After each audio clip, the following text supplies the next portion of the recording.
So, for those who haven't watched my Radio Snapshots videos, I've compiled a lot of photos from issues of the magazine Radio Broadcast. The reason I did this is because most of these photos are not easily found online. For example, when I started looking more into radio, every time I searched for 1920s radio on Google Images, there weren't nearly as many photos as I expected.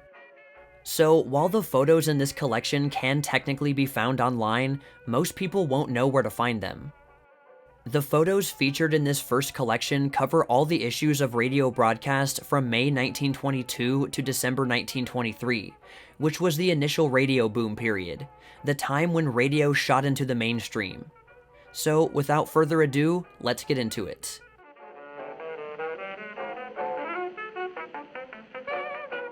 Run radio store such as this one in New York, the novice is helped to buy discriminatingly.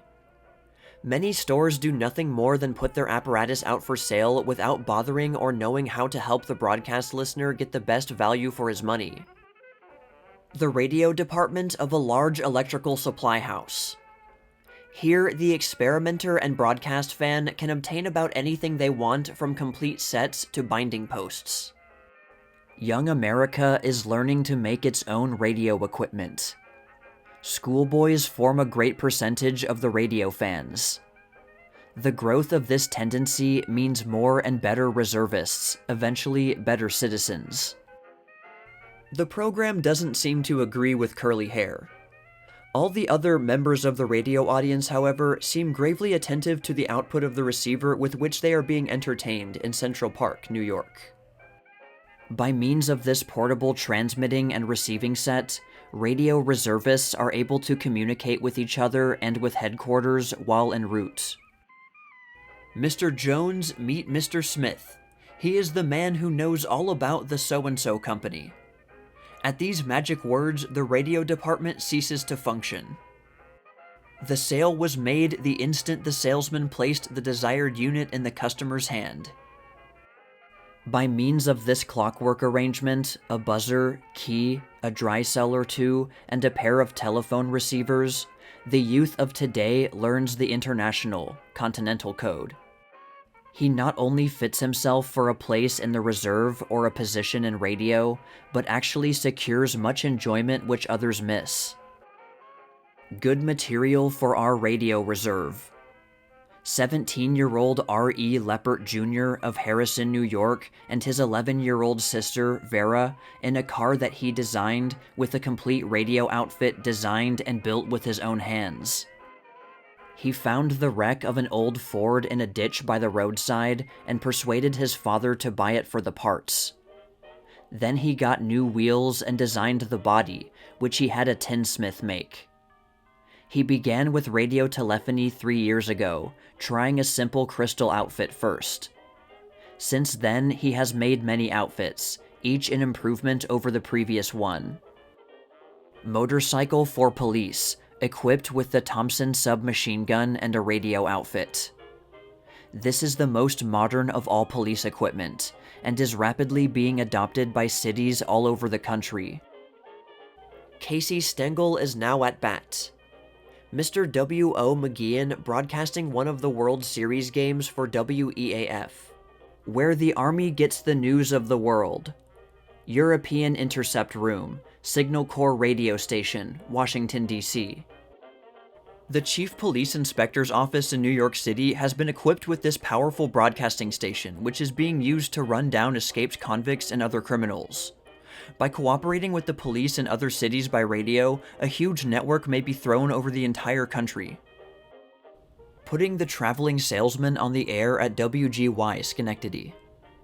The scene is laid in a small railroad station, hence the telegraph instrument.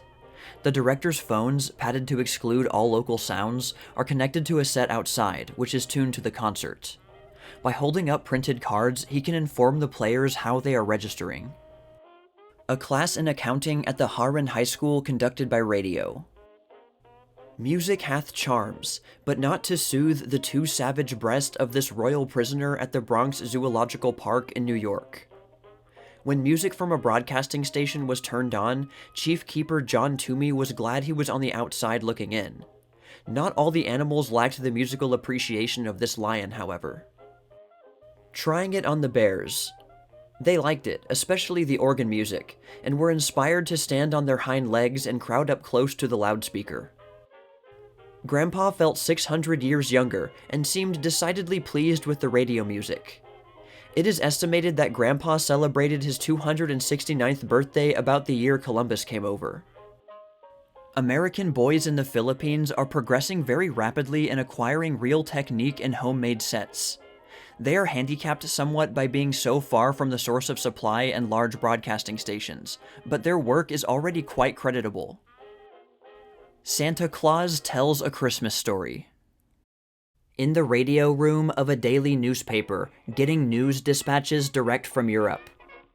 The code messages are copied on the automatic recorder shown in the center of the picture, and later transcribed by operators by a method similar to that of a dictating machine. A miniature receiving set, made in the shape of a ring. An ordinary umbrella is used as antenna, an interesting plaything for those versed in radio. Listening to American music on board the Sea Scamp in Harbor Island, the Bahamas. This is Station BG-4 of the 101st Signal Battalion, NYNG. Located in Herald Square, New York, this field station, type SCR-67A, treats passersby with music and speech from local broadcasting stations, and also sends out recruiting talks on 200 meters. The receiving apparatus consists of detector and 6 stages of amplification, affording plenty of kick for the loudspeaker. Here's a boy who has done it. George Frost, 18 years old, president of the Lane High School Radio Club, Chicago, has equipped his Ford automobile with a radio receiving set. Not pretty, but it works. This radio installation put on his Ford by Bud Slocum, a 16-year-old sophomore in Ionia High School, Michigan, is not as neat and compact as those to be installed on California's automobile stage lines, but it works. At camp, for the time between supper and sleep. The large home set can be taken over the hills and far away, when the family chariot does the toting. The modern way of selling radio apparatus.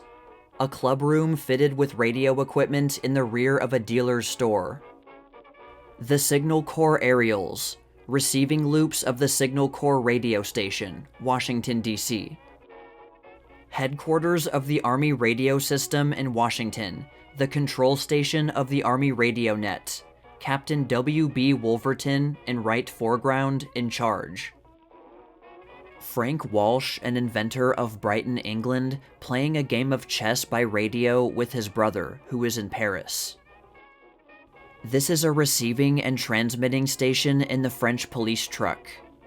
Note that the operator is wearing an American-made headset. A Boy Scout troop equipped with radio.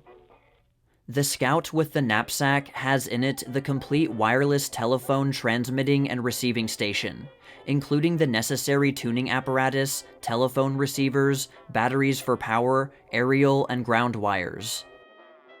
Receiving messages from troop headquarters. No ground connection was possible, so an insulated wire thrown on top of the snow was used as a counterpoise. Although told that it could not be done, this radio enthusiast operates a loudspeaker downstairs from his upstairs receiving set, the two being connected by 75 feet of flexible cord. An amateur radio convention. The members of the first amateur radio convention from the states around the District of Columbia at the Arlington station. Getting baseball results aboard ship in the Gulf of Mexico. A combination of radio and a typewriter will soon spread the news to all the ship's company. One of the attractions at the New York radio show. E.R. Glavin with his wireless-controlled wagon, which ran about delivering mail and papers. New York's Police Department radio system. This installation has been of great use in calling out the reserves when needed, and relaying messages to the police boats in the running down of bootleggers smuggling liquor. It will shortly serve to keep police headquarters in touch with the department's patrol automobiles. Senator Harry S. New of Indiana, to whom the distinction of making the first political speech by radio belongs. Air Mail Plane Radiophone. Spanish royalty inspects new wireless. King Alfonso and Queen Victoria Eugenie of Spain are shown at the opening of the new wireless station in Madrid, which has opened communication with Bilbao. Main switchboard in the Arlington, Virginia radio station. Milton Waldman, radio editor of the New York Globe. Henry Ford listening to radio. He is reported to be a radio enthusiast, and may well be thinking of a way to send crop reports to farmers with Ford tractors and flivvers. Billy Orr of Yoakum, Texas, reaches out more than 1,000 miles with this set.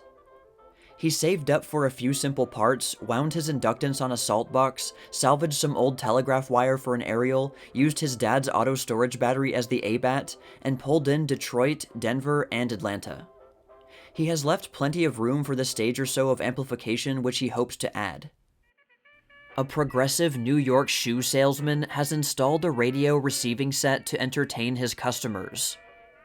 The large conical device is a loudspeaker made with a parchment diaphragm, which reproduces music with little or no distortion.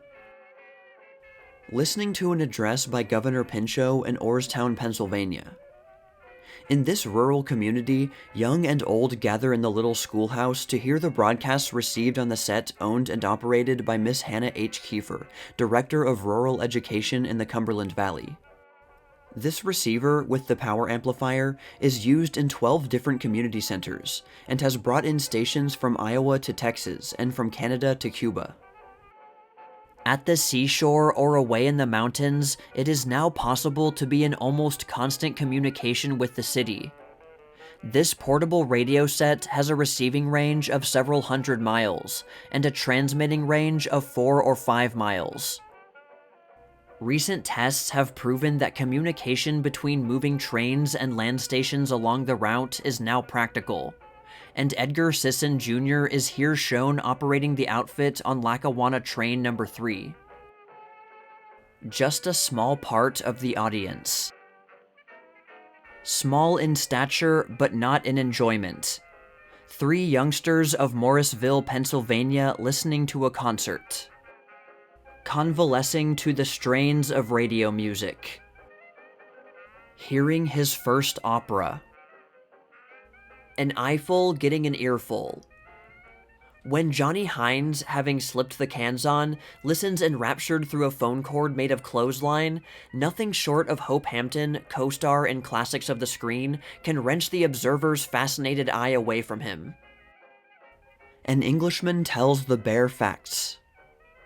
This diminutive British subject is rebroadcasting to his attentive companion the story of the 3 bears. WTAM, run from storage batteries.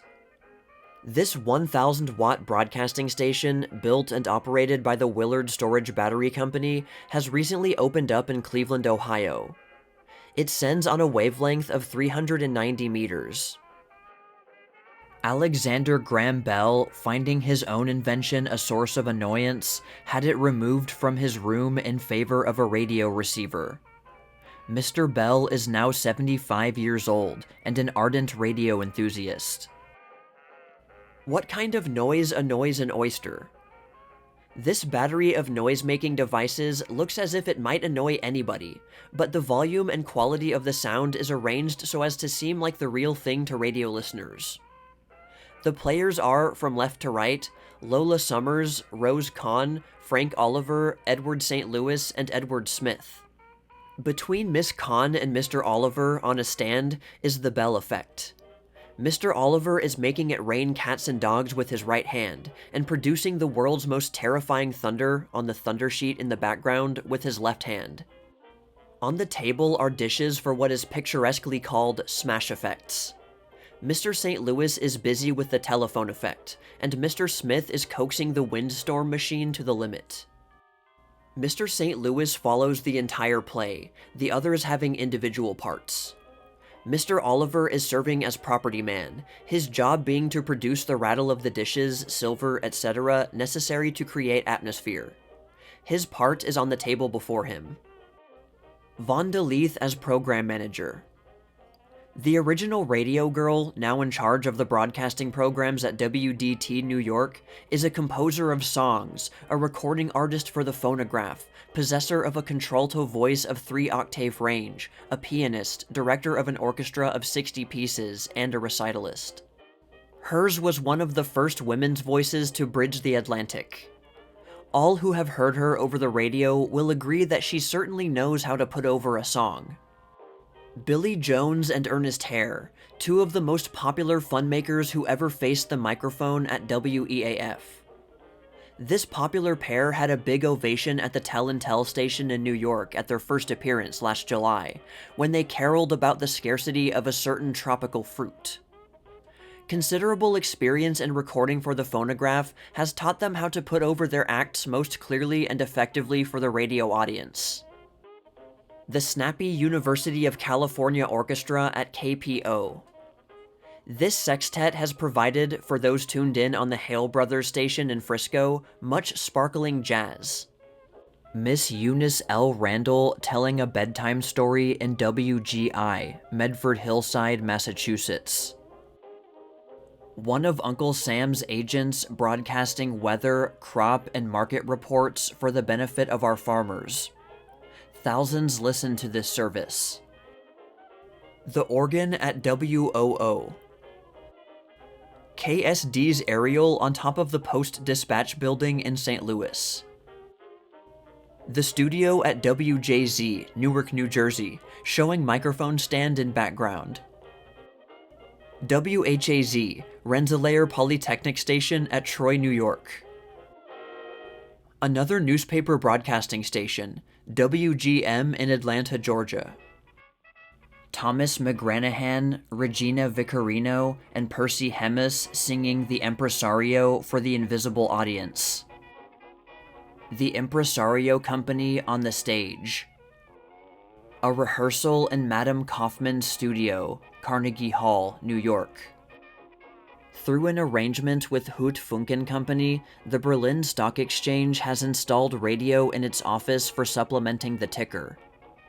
The operator on the left is transmitting reports. The man at the right is receiving reports by radio and forwarding them to an associate over an ordinary landline telephone. A priceless boon.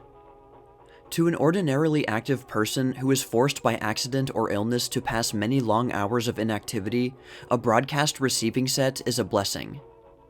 William Snyder, repairman for the Bell Telephone Company, broke both arms and legs in a fall from a pole recently in Canton, Ohio.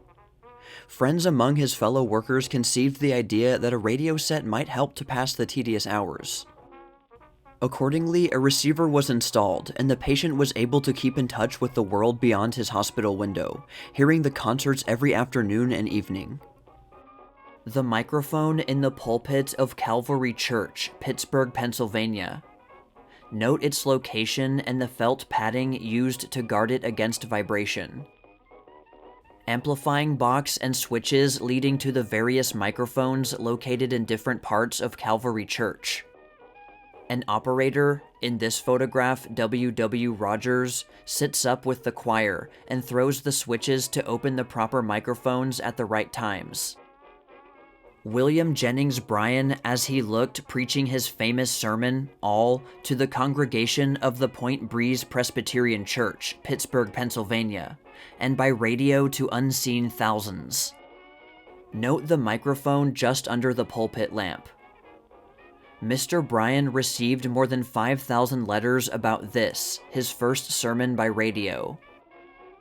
In the shadow of the Statue of Liberty. The U.S. Army station at Fort Wood, New York, which broadcasts radio instruction and entertainment. The interest in radio may be judged by this photograph, taken after a meeting of the Radio Club of America, at which E. H. Armstrong revealed the secrets of his super-regenerative circuit. Naval radio operators on duty in the receiving hut of the Navy's Trans-Pacific High-Power Station at Cavite, Philippine Islands. a scout troop in an English school being taught the construction and use of the radiophone. There are very few scout troops in America as well supplied with radio equipment as these boys are. Radio broadcasting is finding its way into India, where it is thought the new science will materially reduce the tendency toward revolt. A family party. Some boys get the radio fever when very young. Phoning home from mid-ocean. Captain Rind of the SS America has been heard phoning home by nearly every amateur from Maine to Florida. The radio room on the SS America. Through the complex circuits in this room, incoming and outgoing voice currents pass simultaneously. There is some excuse for mentioning the call letters and name of a particularly good station which conducts only the better sort of programs, even though it is owned by some commercial company. This is KPO, Hale Brothers Department Store, San Francisco. A station may be made valuable to the operators without grating on the nerves of listeners in. Arthur Batchelor, U.S. radio inspector in charge of the 2nd District, keeps a close watch on the ether.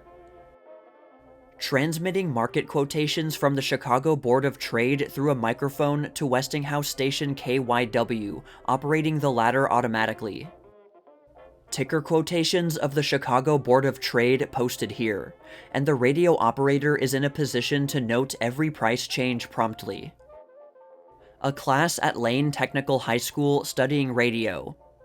This school not only teaches radio, but instructs pupils in how to manufacture their own instruments, and boasts the Pioneer Boys Radio Club. WGI, the American Radio and Research Corporation station at Medford Hillside, Massachusetts. The 100-watt transmitter, shown at the right, has been heard in Kansas, Texas, and Cuba. The studio at KDZE, Rhodes Department Store, Seattle, Washington. A wall of plate glass allows shoppers to see the broadcasting in progress. The Holmeses of Preston, Ontario, with their homemade set. Once searchlights, now loudspeakers.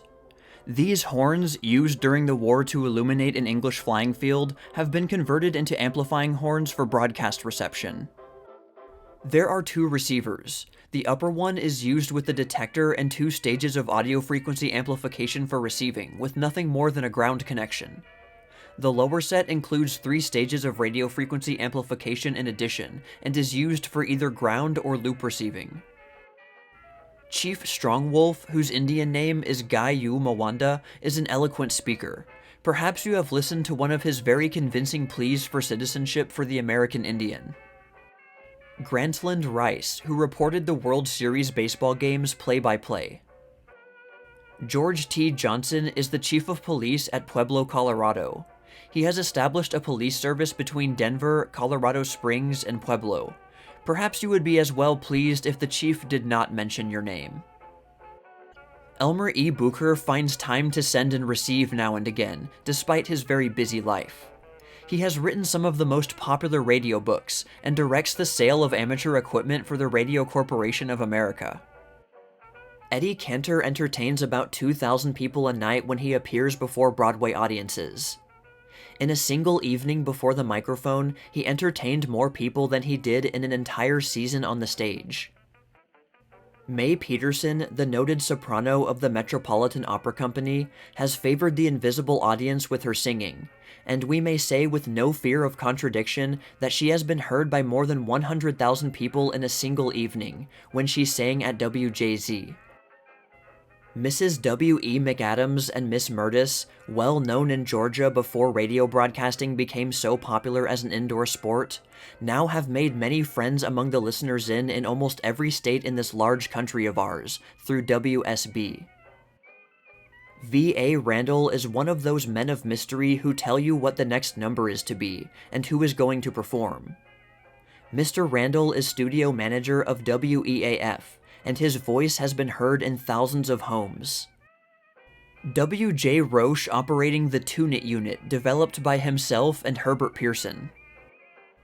During spare moments, when not developing receiving outfits, W.F. Deal, chief engineer of A.H. Grabe & Company, seeks enjoyment at Bayside, New York. His voice has been heard over the radiophone in nearly every state in the Union. Hello, 2XJ, KDOW calling.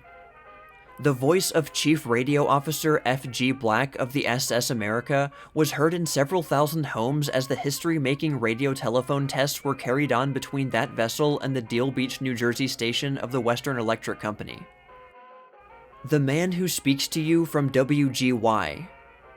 Colin D. Hager is studio manager of the General Electric Company's broadcasting station, and thousands know his voice. In the Radio Club of Puerto Rico, a receiver of the character we are considering is employed to receive broadcasting from the United States and long-wave telegraphy from distant parts of the world. Remler tapped inductances are shown in the coil mountings. The Pioneer Boys radio class of the Philippines was recently greeted by Governor General Leonard Wood. These boys are credited with being the first in the islands to build their own sets. The Governor General is an enthusiastic booster for the boys and has assured them of his assistance. A corner of the KDYL operating room, Salt Lake City, Utah. Arlington, probably the best-known radio station in the world. All manner of new developments are tried out by the Navy at this station. Mariners listen for its time signals and weather reports the world over. Pearl Harbor, Hawaii. The U.S. Navy high-power station in mid-Pacific. It is not uncommon for experienced amateurs as far away as our eastern seaboard to copy messages from this giant. Cayey, Puerto Rico. The insular outpost of the Navy's high-power system. The U.S. Navy station at Peking, China. Operated by the U.S. Marines located at the American Legation Compound, which is within the famous 40-foot Tartar Wall. 2 of the towers are atop the wall.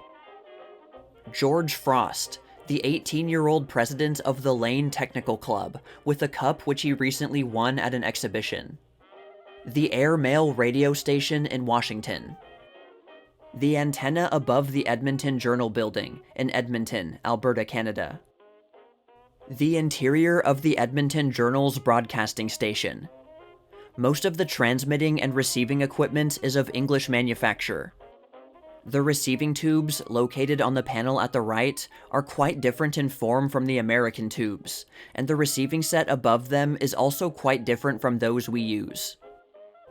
Convalescing hospital patients find radio a great boon. It helps to pass pleasantly the time they must lie in bed or stay indoors.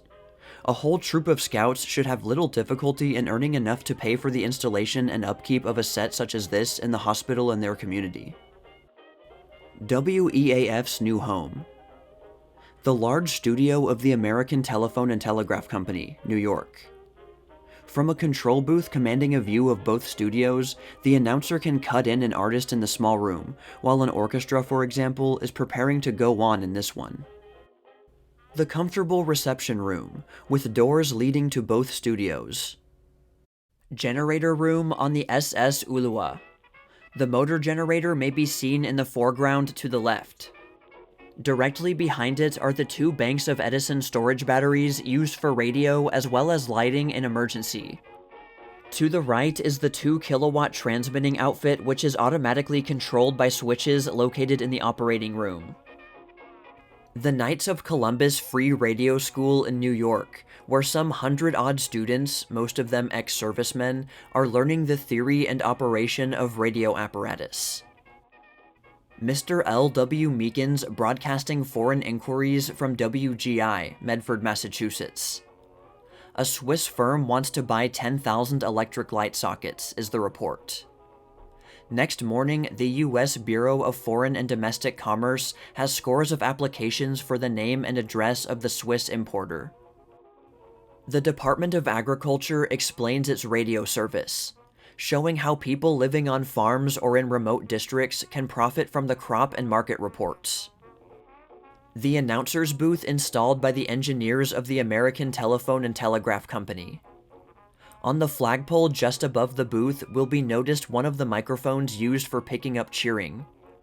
The amplification which the output of these cheering microphones undergoes can be varied at will. When the announcer is silent, the volume of cheering can be run up, and then diminished before an announcement is made. Public school students broadcasting their prize compositions. Violet Miller, age 12, of school number 77, Ridgewood, Long Island, is on at WHN, while other budding writers await their turn. School number 77 is perhaps the first to hold a children's radio forum, an institution which not only stimulates a great interest in the writing of compositions, but gives the children excellent practice in public speaking. Here is how Uncle Sam keeps track of every ship in the United States Navy. Each of the 4 walls of this room at the Navy Department is covered with a large blackboard devoted to a different fleet, and the ship's movements are reported by wireless. Submarine equipped by the Bureau of Standards, Department of Commerce, with special type of antenna for underwater radio reception and transmission. Getting the game play-by-play, a crowd gathering around a loudspeaker in Park Row, New York City. The input of the loudspeaker was supplied from a radio receiving set located on the truck. On the upper left-hand corner of the truck may be seen a small loop antenna for receiving. An amateur stunt. A matchbox receiver and its 12-year-old maker, a striking example of the interest of radio for boys. Opening day of the radio station in the Post Office Department. Herbert C. Hoover, Secretary of Commerce and Radio. This is not his official title, but the Department of Commerce is authorized by law to regulate radio traffic in all its forms, and in this capacity it is going to come into immediate contact with the whole public as the whole public becomes radio receivers. The remote station in the Sierra Madre Mountains which will keep the workers in touch all winter with headquarters in the outside world. Putting their headquarters station on the map. Boy Scouts of Troop 1, Roslyn, Long Island, using a loop receiver to determine the position of their transmitting station at troop headquarters. Bearings taken from 2 or more locations are plotted on the map, and the point where these direction lines meet indicates the position of the transmitting station. The highest radio station in the world. The site is the peak of Mount Corcovado, 2,100 feet above the city of Rio de Janeiro, Brazil.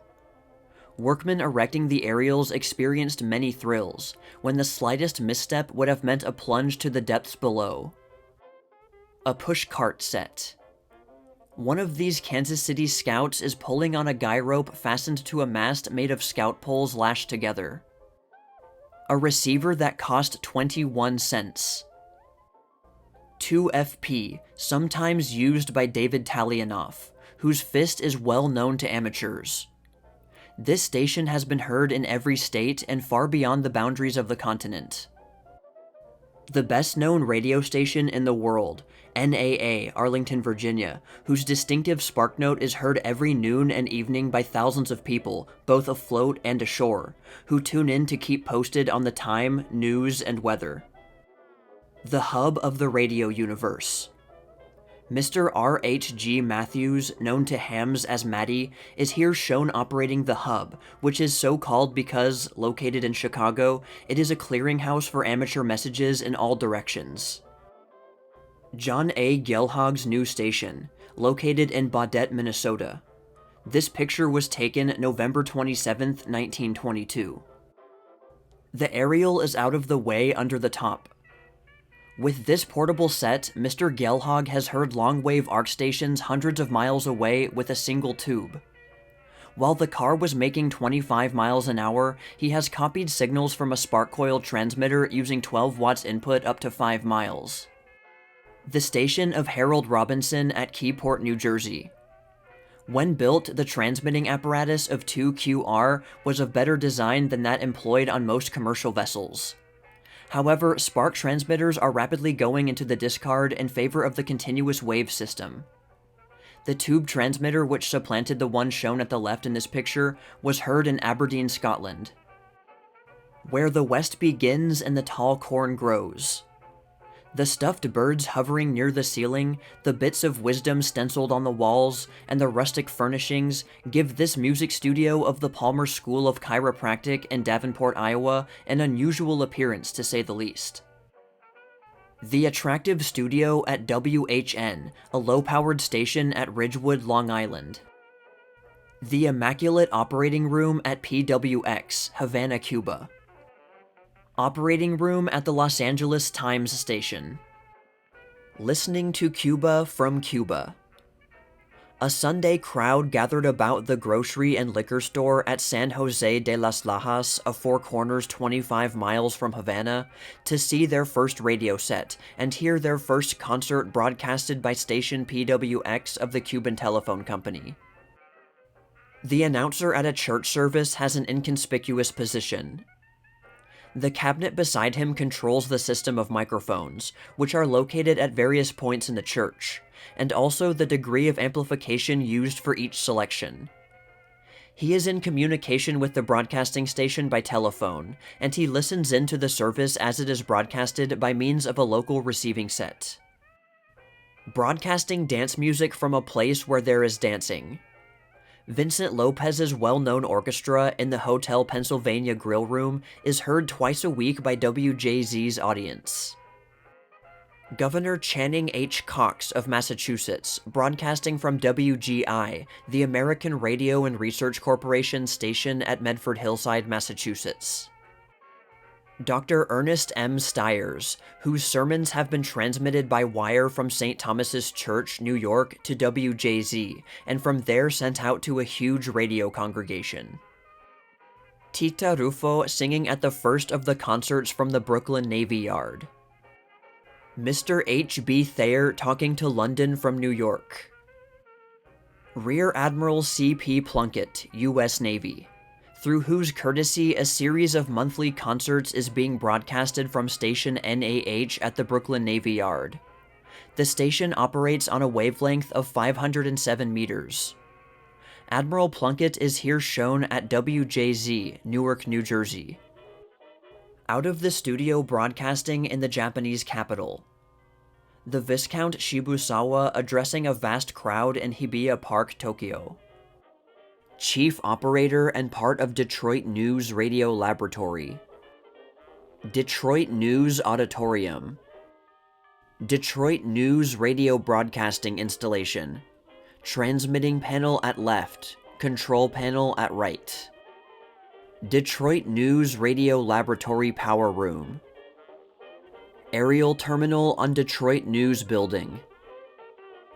A view of the control station at Broad Street, New York City. In the foreground is a modified typewriter keyboard used in conjunction with a perforating machine, which punches out dots and dashes on the tape. The tape is later fed into an automatic transmitter which controls the key circuit of the transatlantic transmitter according to the dots and dashes on the tape. The U.S. Naval Radio Station at Jupiter Inlet, Florida. 2FZ, one of the most elaborate amateur stations in existence. The entire station, with its myriad switches, motor generators, dynamotors, tubes, and batteries, is at the fingertips of the operator, who may effect 101 different combinations of apparatus without rising from his chair. Miss Harriet Williams at PWX. When she was playing recently from the Havana station, her mother, listening in at Toledo, Ohio, heard the program clearly. And more remarkable still, when Miss Williams also sang at PWX the same evening, she was heard in Douglas, Alaska, 3,500 miles away. Station personnel at WJZ, Newark, New Jersey. The Wave from Lake Erie. He rolls in from WJAX, the Union Trust Company's station in Cleveland. In private life, the Wave is E.G. Johnson. He has a deep bass voice which, it is reported, knocks him dead all the way from the Atlantic coast to the Mississippi, and from Nova Scotia to Cuba. Trying the loudspeaker set in the room adjoining the studio. From left to right. J. Arch Mears, president of the Wired Radio Service Company. E.W. Daniels, who has aided in the development of the 1 and 2 tube wired radio sets. Samuel Eisler, and R.D. Duncan Jr., Chief Radio Engineer of the North American Company, who formerly worked with General Squire at Washington and has been in charge, during the past year, of the experimental work of the Wired Radio Service Company. Operating table of an up-to-date amateur station. Radio 2BH. Amateur Laboratory of Charles P. Madsen. Testing for faulty insulation. A partially completed receiving set is shown on the table to the right. An interested group at Long Beach, Long Island. Frank M. Squire, chief engineer of the DeForest Company, standing just behind the Bulldog, is trying a new model receiver developed by him, which works a loudspeaker from the small circular loop shown just to the left of the horn. A 3-tube super regenerative receiving outfit used by E. H. Armstrong at the Radio Club of America's meeting held in Columbia University. Signals from a loudspeaker were clearly heard over the entire auditorium. Radio operator's room on the Great White Fleet, SS Toloa. Radio operator's room on the SS Pastores. A super in an auto. It has been successfully employed by Mr. Toohill of Garden City, Long Island. The machine is of experimental character, hence the many controls. A truly portable receiver, exhibited at the second annual radio exposition held in New York in October. This 5-tube receiver is an example of excellent wiring and design. It was entered in the amateur contest by Mr. Sidney Kassendorf. S.L. Rothafel filling the air with fun. He receives, on an average, 1,500 letters a week from listeners who enjoy his witty announcements between selections broadcasted from WEAF via the Capitol Theater, of which he is the director. Frida Hempel sings Home Sweet Home as part of the celebration of the 100th anniversary of John Howard Payne, creator of the best-known song in the world. In the picture, Miss Hempel is shown at WJZ's Waldorf Astoria studio. Listening to an opera he heard in 1859. Christian Strom traveled from Oldisleben to Weimar, Germany 64 years ago to hear the presentation of an opera composed by Wagner. This year, he heard on a crystal set the same music, broadcasted from WIP Philadelphia. Resolved that the Volstead Act should be repealed. It is estimated that the debate between Wayne B. Wheeler, right, General Counsel of the Anti-Saloon League, and Ransom H. Gillett, left, General Counsel of the Association Against the Prohibition Amendment, broadcasted on April 18th from WEAF, New York, was heard by 500,000 people. This was the first time that two such leaders of opposing thought faced each other before the microphone on a subject of national interest and importance. At the finish of the debate, questions submitted by the audience were answered by the speakers. A poll of WEAF's audience showed decisively that Mr. Wheeler won the debate, and that the personal preference of the radio audience on the question, should the Volstead Act be repealed, was 57% no and 43% yes. Gathering weather reports at a powerful German station. The reports received from Paris, Warsaw, Christiania, London, and other cities are used to make up the daily forecasts broadcasted from this radio telegraph station located in Berlin. Nothing like this when he trod the quarterdeck. England's oldest sea dog, the Honourable Sir Edmund Robert Fremantle, Rear Admiral of the United Kingdom since 1901, recently listened to a concert broadcasted from the Eiffel Tower in the cabin of his old ship, HMS Impregnable. Admiral Fremantle entered the Navy in 1849, in the real days of ships of oak and men of steel, when muzzle-loading cannon lined the decks of tall-masted frigates. Listening to the government broadcast in an English home. The English experimenter has been going through a stage of development in radio construction familiar to all old-timers in this country. Working units of all sorts and sizes are placed on a board and wired up regardless of compactness, appearance, and simplicity of operation. The Englishman has done some excellent work in constructing his own equipment, however, and some of the commercial companies produce apparatus that would be hard to beat anywhere. A Chinese student determining tube characteristics at Columbia University, New York.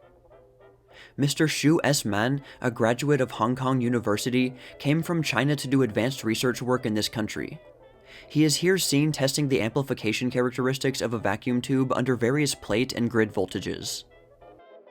The Radio Shack aboard Uncle Sam's largest dirigible.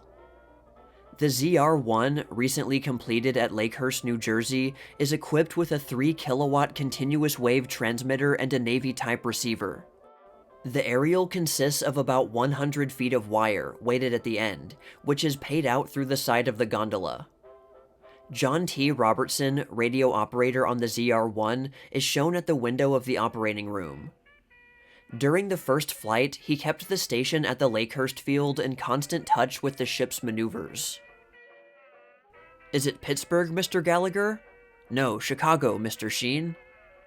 Gallagher and Sheen, the not unknown comedians, are here shown behind the scenes waiting for their act to go on, listening into some station, the exact location of which was not learned, owing to the fact that when the photographer left, they were still arguing as to whether it was Chicago or Pittsburgh. Between the acts with Cyril Maude. The well-known English actor, who has been playing in Aren't We All at the Gaiety Theatre, New York, tried out a receiving set in his dressing room. He failed to hear 2LO near his home in London, but was apparently entertained by some local advice to housewives on preparing spinach. Operators in the control room. Located in the Engineering Society's building, New York City, keeping the wires between New York and Chicago working at their best for the audiences in both cities, some 900 miles apart. Mr. Fred Parsons, 2ABM, at his station in New Rochelle, New York. The rebroadcasting station at Dundee, Michigan. Here is where the entertainment for a whole community is tuned in every evening. It is transferred to land wires running to the homes of the various subscribers who pay $1.50 a month for the service. The music floods the local store. One drawback to this system of rebroadcasting is that if one subscriber doesn't like the selections provided, he cannot turn a knob and bring in something else. It's a case of take it or leave, the switch open. Amateurs taking the code test at the Hotel Pennsylvania, New York. This receiving contest, held to determine the fastest operator in the 2nd District, is an important feature at each annual convention. Not a soul aboard, controlled by radio. The old USS Iowa, picked as the moving target in the recent maneuvers off Panama for the big guns of the super dreadnought Mississippi. She was guided on her final trip by a delicate system of radio controls. Early in the battle, this apparatus aboard the Iowa was put out of commission, and she was sent to the bottom in quick time, it being no longer possible for her to evade the enemy fire. Experimenting with radio telephony in a New York trolley car.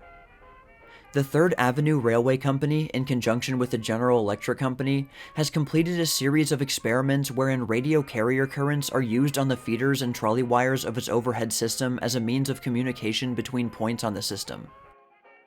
The transmitters and receivers are similar in many respects to the general run of broadcasting outfits, and satisfactory communication has been established between substations and dispatchers' offices and the trolleys.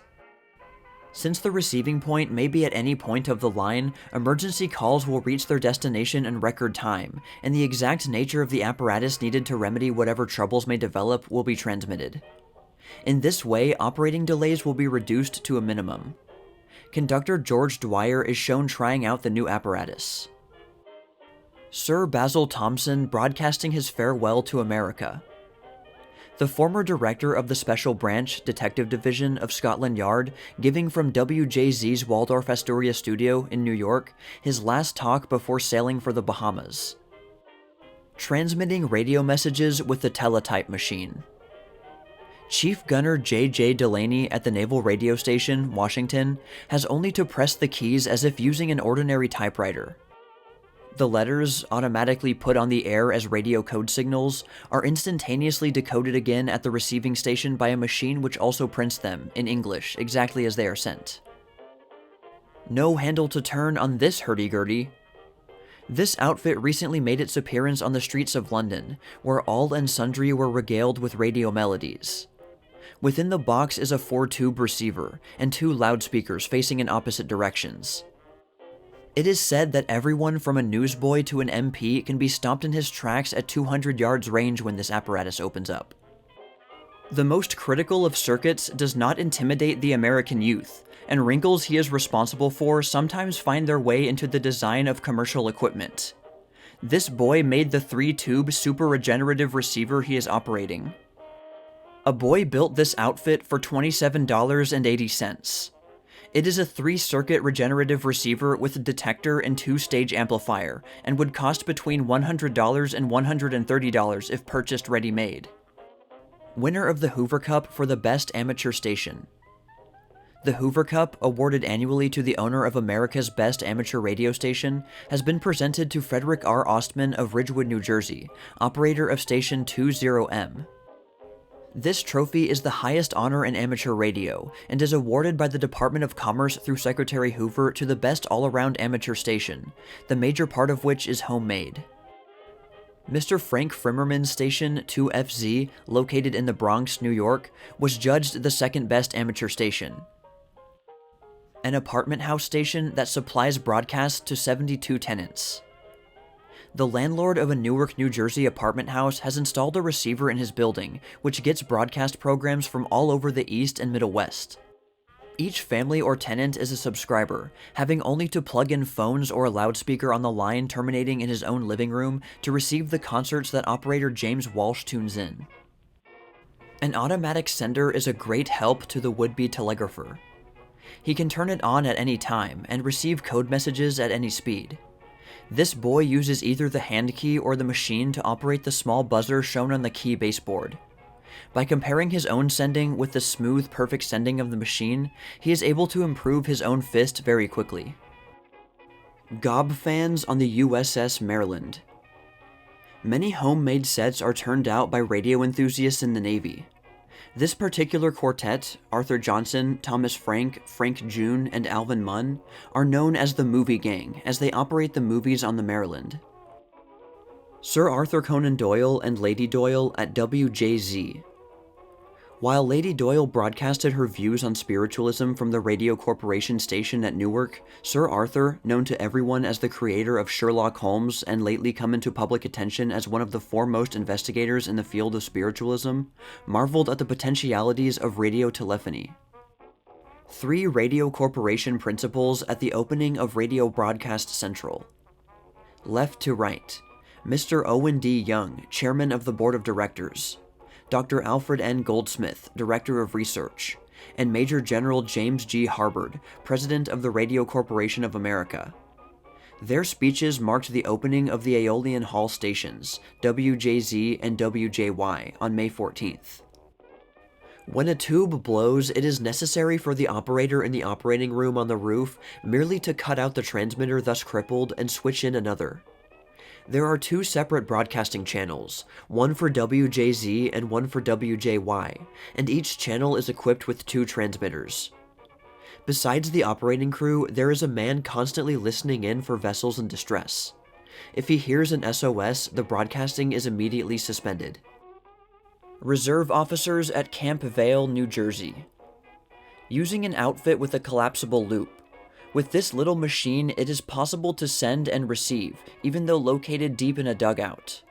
This set was developed by William Price during the war. Listening to WJAZ from just outside the studio. Guests at the Edgewater Beach Hotel, Chicago, can see the broadcasters through the windows at the left and the control room operators through the windows at the center. At the same time, they can listen to the program by means of a receiver and loudspeaker. In the Crystal Studio at WJAZ. Guests at the Edgewater Beach Hotel, Chicago, can see the performers in the broadcasting studio through plate glass windows which are 3-ply and hence absolutely soundproof. The microphone is concealed under the lamp at the left of the picture. The 12 Towers at Rocky Point, Long Island. These towers carry the antennas used in transmitting to European stations. The power which radiates from the antennas is controlled by delicate mechanism in New York City, 55 miles away. Broadcasting a night session of a Kansas City court, a part of one of Mayor Cromwell's civic radio nights. Judge Michael J. Kilroy of the Northside Court is at the right of the microphone. Laying down the law to prospective amateur operators. When the successful applicant in New York passes his test for an operator's license, he is given a talk by J.W. Swanson, radio inspector, who is seen at the left. The incipient ham is asked not to transmit during broadcasting hours, be on the alert for SOS signals, and generally maintain the best traditions of the amateur. The comfortable retreat which Mr. A.R. Bosco built in the basement of his house. The fireplace is electric and thermostatically controlled. No getting up from the set to put logs or coal on during the winter evening. Listening to a broadcasting program at the Hotel Bellevue, San Francisco. This is said to be the first hotel in America to equip its dining room with radio. By using individual phones, the guests may listen when they wish to, but are not disturbed by a loudspeaker when they prefer to talk or eat. The first 3 heroes to receive the radio medal. The award of this medal is restricted to wireless operators, and the first 3 were presented to the 3 operators of the city of Honolulu, which burned and sank in the Pacific last spring. Mayor Cryer of Los Angeles made the presentation for the Radio Corporation of America. Left to right: N.C. Cumler, Mayor Cryer, Walter P. Bell, Chief Operator, and H.D. Hancock. A Coinbox broadcast receiver in Paris. In some of the Parisian cafes, movie houses, hotels, and other public places are now found radio automatic stations at which anyone may listen in on broadcasting programs for a few centimes, at times indicated on a chart hung near the instrument. Using a young blimp to suspend the antenna. Mr. Roy Nabenshu of Burbank, California, a pioneer aeronaut, constructed this 14-foot balloon, filled it with hydrogen, and sent it up with 200 feet of antenna wire attached. Using a commercial 2-stage receiver, he claims to have received various broadcasting programs with greater clearness than when using a horizontal antenna suspended in the ordinary way. Mrs. Nabenshu and Mr. R.W. Coburn, on either side of Mr. Nabenshu, assisted in the experiments. Radio concerts in place of public bands in Paris. Here is a crowd gathered about one of the old bandstands on the Champs-Élysées, listening to music from the Eiffel Tower station just across the river. Hearin' things at night. This clearing in the woods was filled with music from a 4-tube reflex receiver perched on a tree stump. The Scouts are members of Troop 55, Garden City, Long Island. General Pershing talks to 1,000,000. At least that number, it is estimated, heard his recent speech given at WEAF, New York, and rebroadcasted by WCAP, Washington, D.C., and WMAF, Dartmouth, Massachusetts. A Spanish poet at a French station. Monsieur Carnido is shown broadcasting some of his own poetry through the Eiffel Tower station, in the town called Paris. This sextet furnishes irresistible dance music for KHJ's audiences. It is the Filipino string sextet from the Bluebird Cafeteria in Los Angeles. The 4 steps of banjo frequency amplification, violin detector, and 1 bass guitar form a hookup that is exceedingly popular throughout the West. A place for everything and everything in its place. Amateur Station 2ABT, owned by Mr. George Freisinger of New York.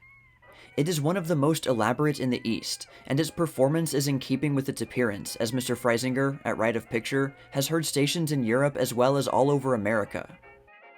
The 300-watt transmitter is not shown, but the combination transmitter and receiver of the Navy type using 20-watt Singer tubes for transmitting and a standard honeycomb regenerative hookup with 2 stages of amplification for receiving is mounted on the desk at the left.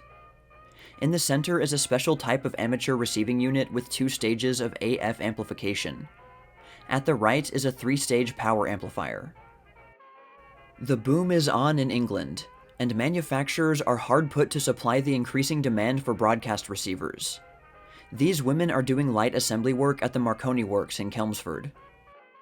Homeward bound with the caveman set he made at school. This English youngster is eager to see what's on the air down in London. The apparatus looks a bit primitive, but it's easy to get at least. The new stand built for the New York Philharmonic Orchestra. Willem von Hoogstratum is shown conducting his orchestra of 106 men at one of the stadium concerts in New York. The stand, erected by the General Electric Company, is portable and adapted especially for the broadcasting of the orchestra's programs. The two black dots, one above the other to the right of the left-hand pillar, are the microphones. The Second District Amateurs 1923 banquet at the Hotel Pennsylvania, New York City. Among the notables from Hamdom were Hiram Percy Maxim, Paul F. Godley, K.B. Warner, and many of the amateurs whose signals had been received in Europe. Two of them had accomplished this feat with 10-watt transmitters. The original studio equipment at the Drake Hotel. The pale blue parrot cage support is visible. It holds the signal lamp. The first transmitter at the Drake Hotel. It got its concerts as far as Surrey, England, Rio de Janeiro, Wrangell, Alaska, and to a ship 300 miles this side of Honolulu. People 6 miles away objected to this loudspeaker. Programs were sent out on sound waves from this tower over the whole countryside by Colonel Edward H.R. Green, son of the late Hetty Green, of South Dartmouth, Massachusetts. Residents over in Nonquit were not so keen as was the colonel, however, for this unusual volume of sound, and accordingly, the concerts were discontinued. Mr. Gowan's station in Ossining, New York. The tube transmitter, mounted on the upright panel at the right, is used for broadcasting and has been heard all over the country. Way down yonder in the cornfield, where radio has entered the field of agriculture. This station, built by the Connecticut Agricultural College, Storrs, Connecticut, will be used for broadcasting information of an agricultural nature.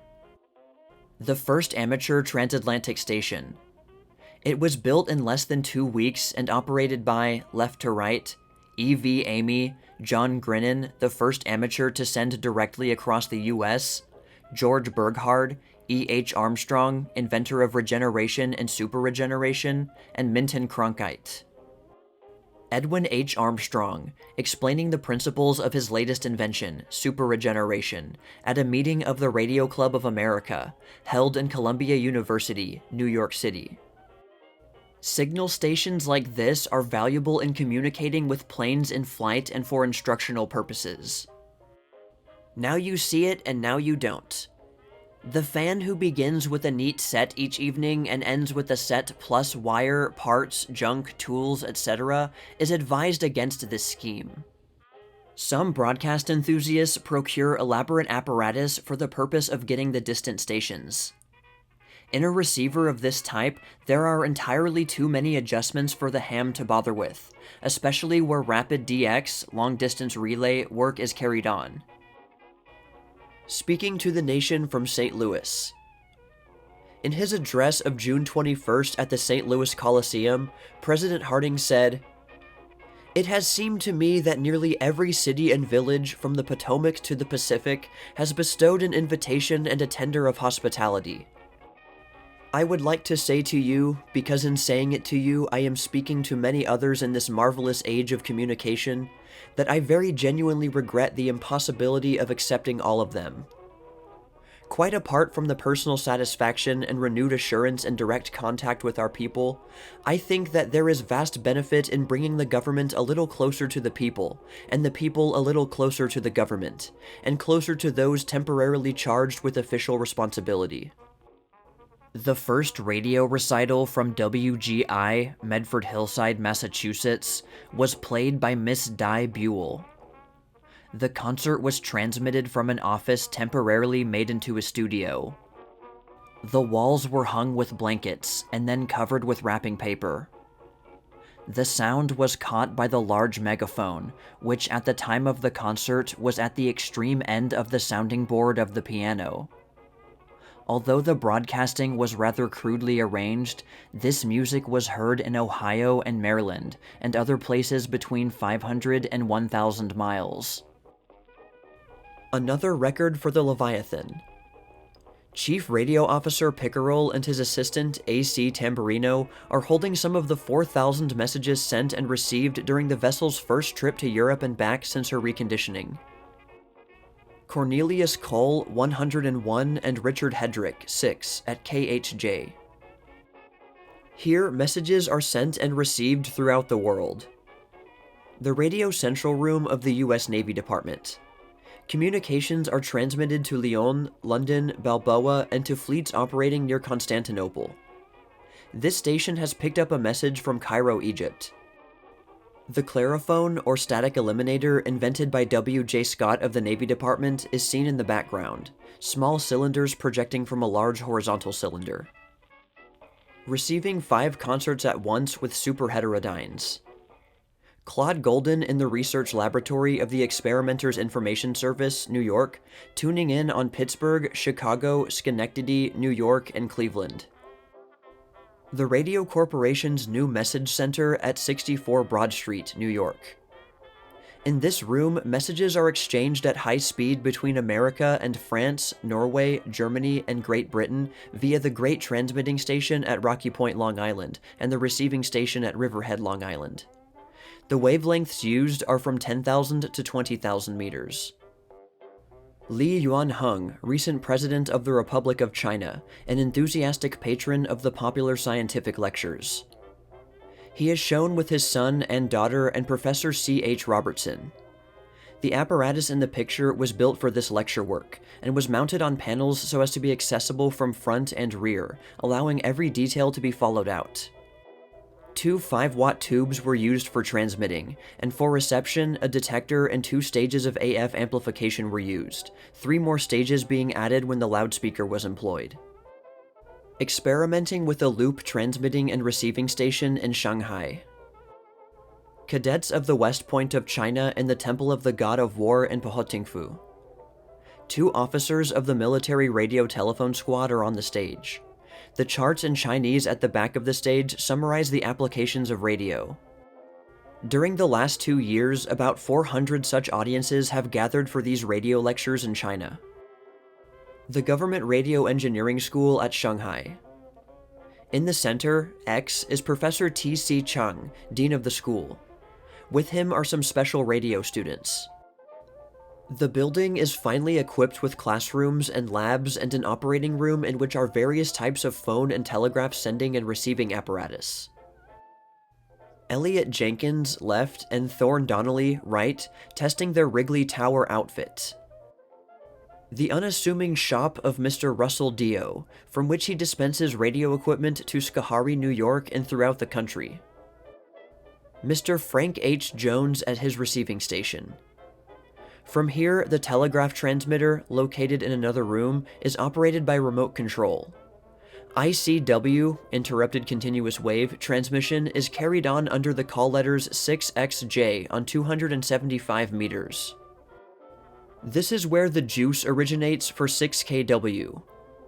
As the power plant of an amateur's broadcasting station, this would indeed be imposing, but it is first and foremost the power plant of the Tuinuku Sugar Company, of which Mr. Frank H. Jones is chief electrical engineer.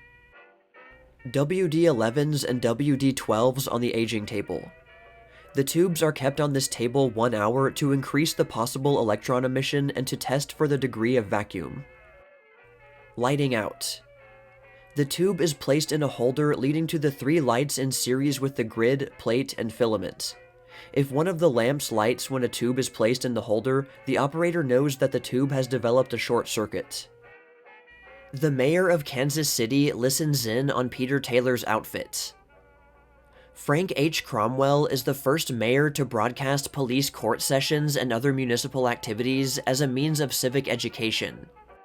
Peter Taylor, his sister Mildred Taylor, and Blanding Sloan in background invited the mayor to try out the receiving set which they are carrying on their round-the-world auto trip.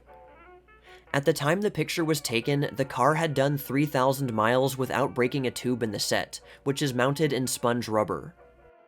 Indian children listening in, quite as curious as their white neighbors. U.S. Forest Service boats in Alaskan waters. The Wanagan, floating home of the men who patrol the Tongass National Forest, keeps in communication by radio with its motorboats. The latter serve as tenders, towing the houseboat from place to place along the shoreline, bringing supplies and performing various duties necessary to the protection of the territory. The Tam, shown at the left, is the headquarters boat, which has survived many storms and by the use of radio has helped to save both life and property. His Highness the Maharaja of Kapurthala, at the Radiola Studio, 79 Boulevard Haussmann, Paris. a group of French concert artists at the Auditorium Radiola. This station has not been restricted to French or even continental talent. People of international prominence from all parts of the globe have from time to time contributed to its programs. A few of the 1,400 batteries that supply the juice for WTAM, station of the Willard Storage Battery Company in Cleveland, Ohio. Mr. J.H.L. Fink and son Bob of Evansville, Indiana. With this one tube of theirs, they have heard Los Angeles in a pouring rain. The capital city, Washington, D.C., viewed from one of the cross arms at WRC. The aerial wires are 150 feet above the street level, and there is nothing in the vicinity of the Riggs Bank building which can obstruct the radiation of waves from this station. Officials of the ARRL at Wiscasset, Maine. On the right is Hiram Percy Maxim, president of the American Radio Relay League, the organization which is sending Operator Mix with the McMillan expedition. At the left is F.H. Schnell, traffic manager of the ARRL, and behind the receiving set is K.B. Warner, secretary of the league and editor of QST. The picture was taken at Wiscasset Harbor just before the Bowdoin sailed, and the set was used in testing with WNP during the first few miles of her long journey. Lieutenant Olmsted just before the start of the National Balloon Race. He is shown with the two-tube dry cell outfit which helped him win the race. Radio rendered material assistance to the balloonists through the weather reports sent out from 5 broadcasting stations. Radio telephone apparatus ready for a trip across the mountains. Portable equipment is used by the forest rangers in the Missoula National Forest, Montana, for communication over short distances which cannot practicably be spanned in any other way. The map which flashes the position of various stations. The illuminated map of the United States is, to the layman, perhaps the most interesting feature of Station 2FZ. With a flip of a telephone switch on the control box, the coastlines become dotted with dark green lights indicating the shipshore commercial stations. Another switch is thrown and red lights flash the position of the naval stations, and the constellation is completed by a sparkle of white dots, the broadcasting stations. A non-denominational religious conference open to the radio audience through WEAF. Reverend S. Parks Cadman, D.D., standing at the left, is shown answering questions submitted by the audience at the Men's Conference of the Bedford Branch YMCA, Brooklyn, New York, and read off to him by Mr. Halsey Hammond, conference chairman. The disseminating of religion in this manner has met with a tremendous response from the listeners in. Filling the ether with the services of any particular denomination, however, is likely to be less justifiable than the broadcasting of these conferences. Mrs. Bethman assembling a 3-tube receiver. One corner of a room serves as her shop. While she is putting one set together, music is often coming in from another set, reproduced with the help of the phonograph horn. Something special, judging from Mrs. Bethman's expression. This set is one of the 36 which she has made. 42nd Street and the Theatrical District, from the transmitter house. This photo happened to be taken when the station was broadcasting music from the Hotel Astor roof, which is seen brightly illuminated at the right of the picture. The horizontal dots in the background are lights on the Jersey Shore. The dedication of the radio tablet. Mr. H.P. Davis, Vice President of the Westinghouse Electric and Manufacturing Company, is standing nearest the tablet. On his right is the Reverend Edwin J. Van Etten, pastor of the church, and believed to be the first minister in the world to broadcast a sermon. In front of Dr. Van Etten is Bishop Alexander Mann of the Episcopal Diocese of Pittsburgh, and at Bishop Mann's left is Mr. John Fraser, who installs the Westinghouse Company's direct telephone connections for broadcasting outside events. Tablet at Calvary Church, Pittsburgh. More than 4,700 people, scattered all over North America, contributed small amounts toward this memorial. The set used in rebroadcasting. Music, speeches, sporting events, etc. are from time to time tuned in with this 5-tube receiver, put through the power amplifier seen at the right, and rebroadcasted to the Wired Radio Service Company's subscribers. This amateur hears London regularly. But this is scarcely strange because he lives there. Frederick L. Hogg, Radio 2SH of Highgate, London, numbers the following stations among his American acquaintances: WJZ, WGI, WGY, WOO, WOR, WEAF, and WDAF, Kansas City. About 60 amateurs in the United States have been heard, including 5ZA in New Mexico. Mr. Hogg says that his 10-watt transmitter has been heard all over Europe. A section of the control room at Broadcast Central, Aeolian Hall. The amplifier rack with the interphone unit on top of it for talking with the roof in the studio is seen at the left. At the right is the oscillograph with its four-sided mirror in which the voice pictures appear. The transmitter house on top of Aeolian Hall. It is here that the voice currents from the studio and control room, 13 floors below, are amplified and delivered to the antenna, part of which can be seen in the upper left-hand corner of the picture. The announcer in the studio, the operator in the control room, and the transmitter house personnel keep in constant touch with one another by means of a special telephone system. An important advance in radio transmission. Doctors W.R. Whitney and Irving Langmuir showing Mr. Marconi their new vacuum tube, which it is thought will revolutionize long-distance radio communication, eventually supplanting the high-frequency alternators. A 200-kilowatt high-frequency alternator, of the type used for transoceanic communication. Recent developments indicate that these huge machines may be supplanted by vacuum tubes. Radio station at Port Limon, headquarters of the United Fruit Company's Costa Rican division. The New Orleans radio station, showing its storehouse, operating house, generator house, and 4 320-foot tubular steel masts. The generator room of the New Orleans radio station, showing 2 40-kilowatt units.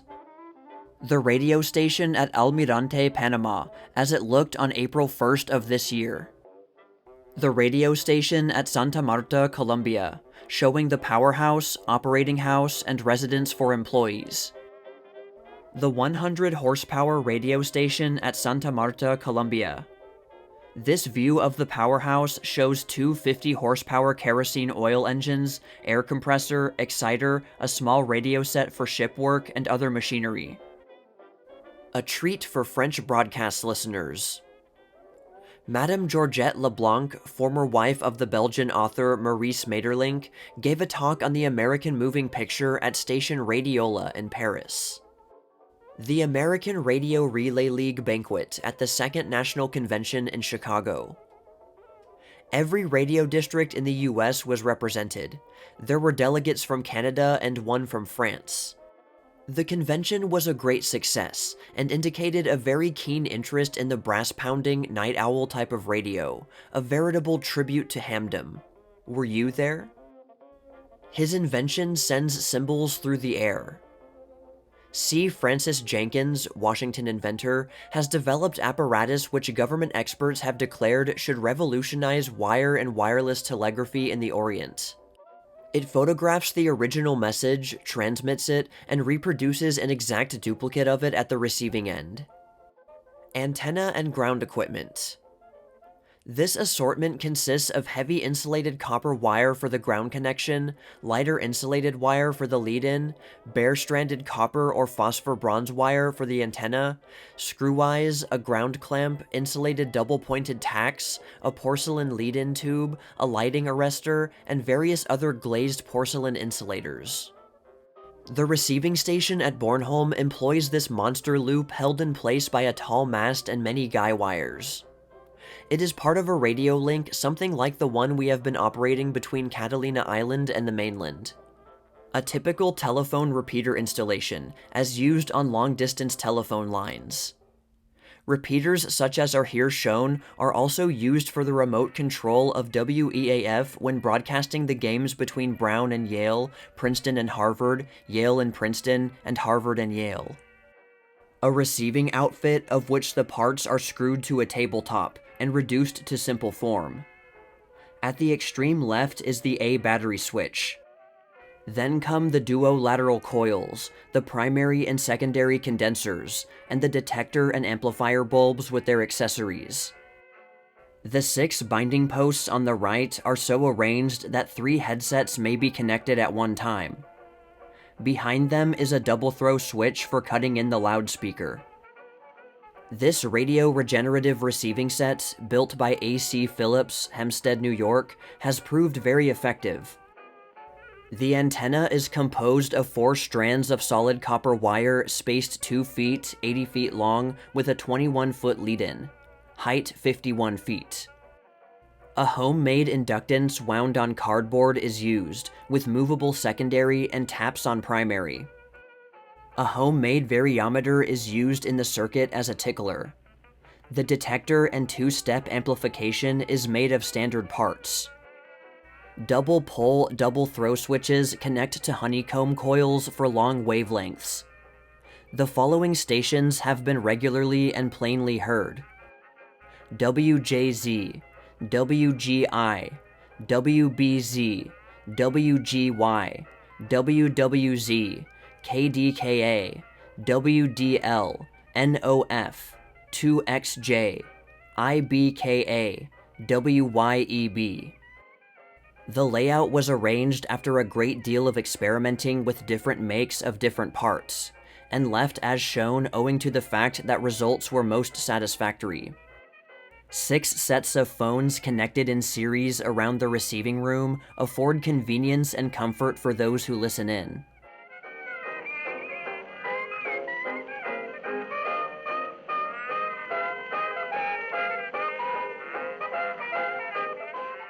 And the bonus picture for this collection is a bit of nightmare fuel.